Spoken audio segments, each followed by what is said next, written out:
Defending the weak from powerful agents of evil demands a champion who has achieved the peak of human capability, all in the name of justice, and sometimes vengeance. Batman, the Dark Knight. And Captain America, the Sentinel of Liberty. He's Wiz and I'm Boomstick. And it's our job to analyze their weapons, armor, and skills to find out who would win a death battle. Throughout the underworld of Gotham City, one name strikes fear into the cold, black hearts of even the most hardened criminals: the Batman. But becoming a 6-foot flying rat of vengeance comes at a cost. For 8-year-old Bruce Wayne, it was helplessly watching as his parents were gunned down in front of him on the way back from the theater. That poor kid, that opera really must have scarred him. Bruce's genius-level intellect and physical prowess allowed him to pick up a vast array of skills on his global journey to become the Dark Knight. He became an expert in the art of disguise and a master of every fighting style known to man. He's perfected escape artistry, sword fighting, detective skills, stealth, has a photographic memory, earned 12 master's degrees, is an expert marksman, and is vastly knowledgeable in pressure points. And we're positive he's not superhuman? Officially, no, he's not, but he has learned to appear so in the minds of his opponents. Having been trained by the League of Assassins, Batman's greatest weapon is fear. All it takes is a glimpse of that pointy-eared shadow and criminals start shaking in their boots. He can disappear and reappear in an instant thanks to his mastery of stealth and the high-tech gadgets he keeps in his utility belt. Like his bat claw grappling hook, smoke pellets, tons of different batarangs, and shock gloves. Hey, don't underestimate the shock gloves. They release a charge powerful enough to penetrate Kevlar and even stop the heart of one of Batman's most powerful enemies, Bane. But then he restarted it because he's nice like that. Bane later said thank you the only way he knew how.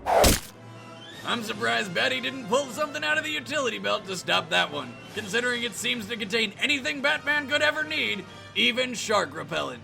Actually, that's a common misconception. The shark repellent was stored in the helicopter that Robin was flying, not Batman's utility belt.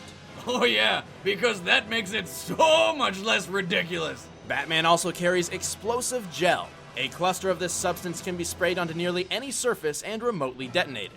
Perfect for distractions. Or, blowing shit up. Tip for criminals, if you know Batman's after you, avoid anything shaped like a bat. Somebody in here?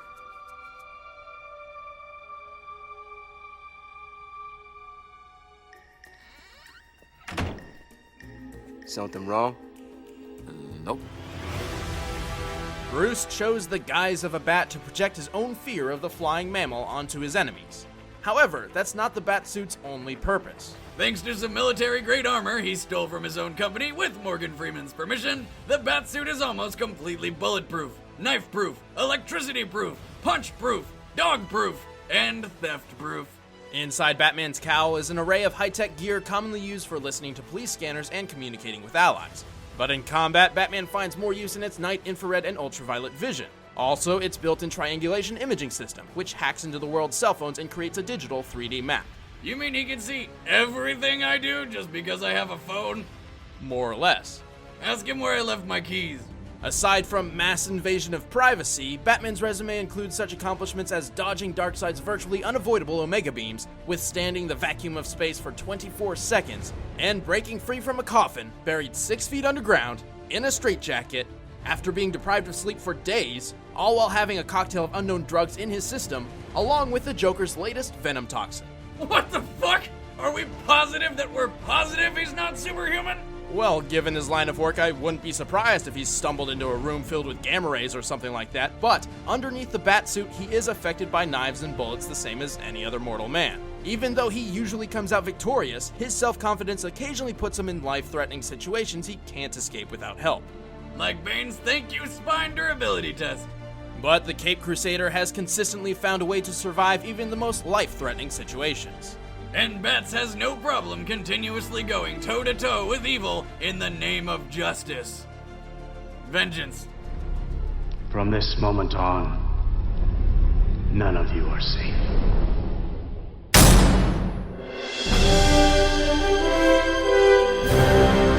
Born to poor Irish Irish immigrants in Manhattan on July 4th, 1920, Stephen Rogers grew up with little money, few friends, And even fewer muscles. Good God, is that Steve Rogers or Jack Skellington? Somebody get that kid a sandwich. but his sheer willpower, selflessness, and desire for justice stood out. As those around him left to serve in the Second World War, Rogers was desperate to fight for his country. But due to his lacking physique and health problems, he was turned away from every single military organization, multiple times. Meanwhile, Hitler was creating a new group of super Nazis with lasers called Hydra. Desperate to combat this new threat, Uncle Sam began the top secret Project Rebirth. It looked like Rogers would finally get his chance to be the hero after all, provided he survived an untested, unstable, unprecedented experiment. After an injection of some mystery juice and tanning in some Vita rays, Rogers lived! And as a plus became a Nazi annihilating, terrorist thrashing symbol of freedom, Captain America! America!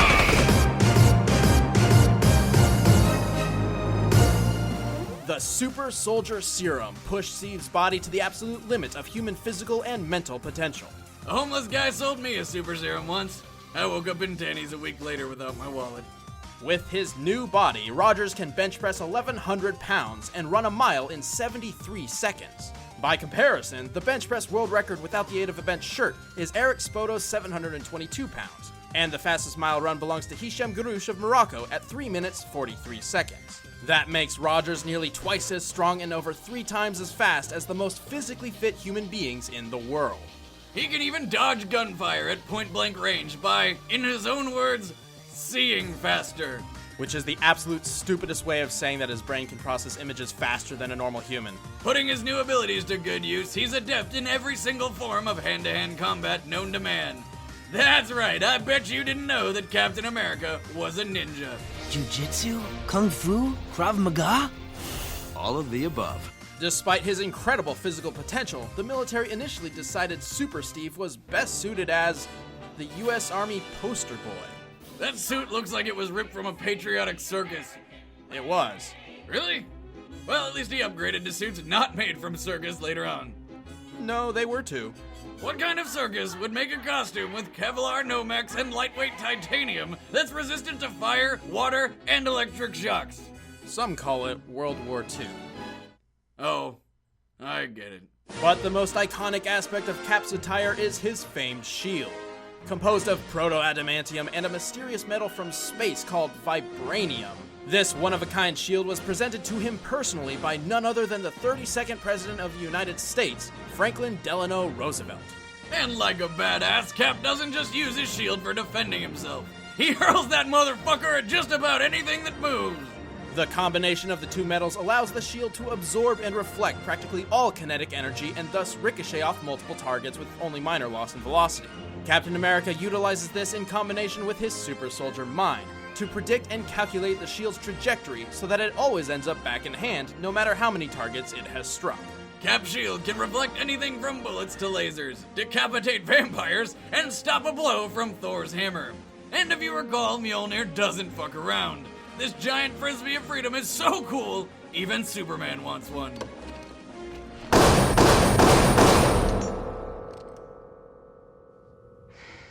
Yes, I think it works. But it's not unstoppable. It's been damaged and even destroyed its fair share of times over the years, but only by cosmic or reality warping powers.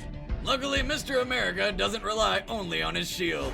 He's boxed Thor to a standstill, was deemed worthy to wield Mjolnir, and has even managed to incapacitate the Hulk with his knowledge of pressure points. Wait, go back to that second one. Did this guy just kick the Hulk in the dick? You've got to be a real man to give the Green Goliath a nut check. I mean, that's the fastest way to piss off a dude, and who don't we like when they're angry? Balls of steel right there.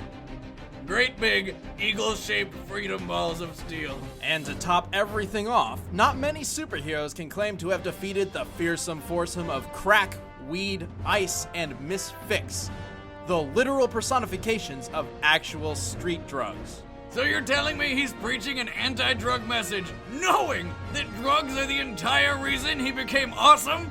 I guess we can add hypocrite to his list of aliases. Despite being a physically perfect human, Captain America more or less has the same weaknesses as any other man. His patriotic uniform can only protect him so much from stabbing weapons. And sniper bullets. God knows he gets killed pretty good by those. Ah! Weapons! My only weakness. How did you... No.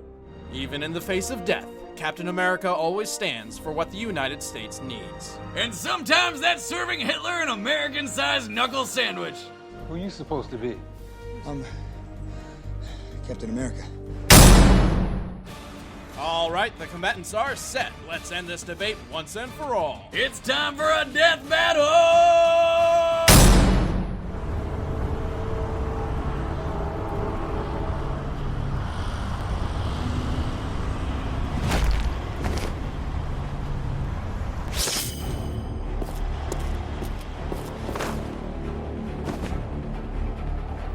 Fight!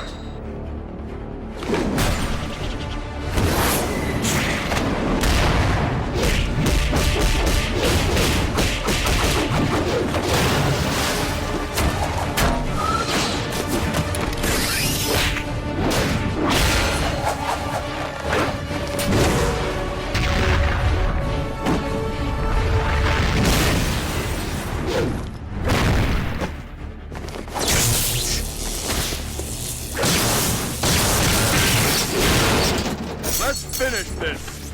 Hyper!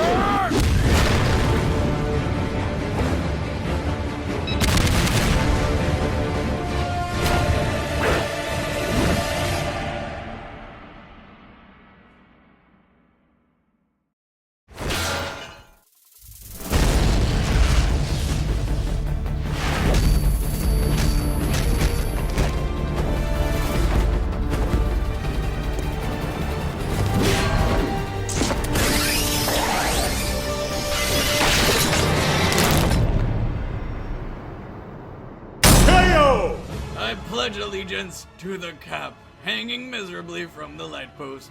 Captain America did have the endurance and power advantage, and Batman himself has admitted he could lose a hand-to-hand match against him. But there's a big difference between could and would. I could survive the fall out of an airplane, but I wouldn't bet on it. Unless you're doing it, Wiz, you should totally try it. $5 if you make it. You're an idiot, Boomstick. Also, the fact is, Batman is more than a boxer. His stealth and disarming skills allowed him to turn the fight in his favor. Not to mention the gadgets. Just because Cap could see faster doesn't mean he could see hard enough to spot bats through a solid wall of smoke. Batman also regularly battles and sneaks around super beings far above your average laser Nazi. If he can ninja around Superman's super hearing, there's no reason he can't do the same to Captain America. And of course, Batman has more knowledge about pressure points and fighting styles because he's mastered all of them rather than simply being adept, helping him incapacitate and finish off the Star-Spangled Soldier. Captain America just couldn't hang in there. The winner is Batman. Next time on Death Battle.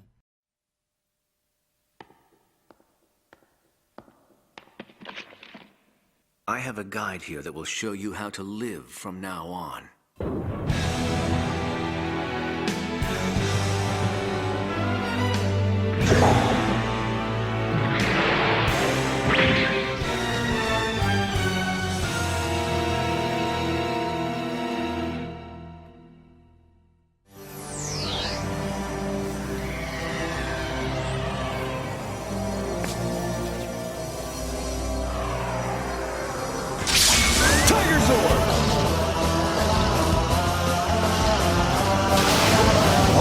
Ranger Tiger Power! White Ranger Tiger Power! Tiger Power now! Got an idea for a death battle? Let us know in the comments below. Like, subscribe, follow, and click the shiny pictures to keep watching more people kill each other for your amusement. Thanks for watching. That was your line, my bad, Wiz. Stealing my lines. You're an idiot. Just Boomstick. like I steal the show. Haha! Subscribe because I'm better than Wizard.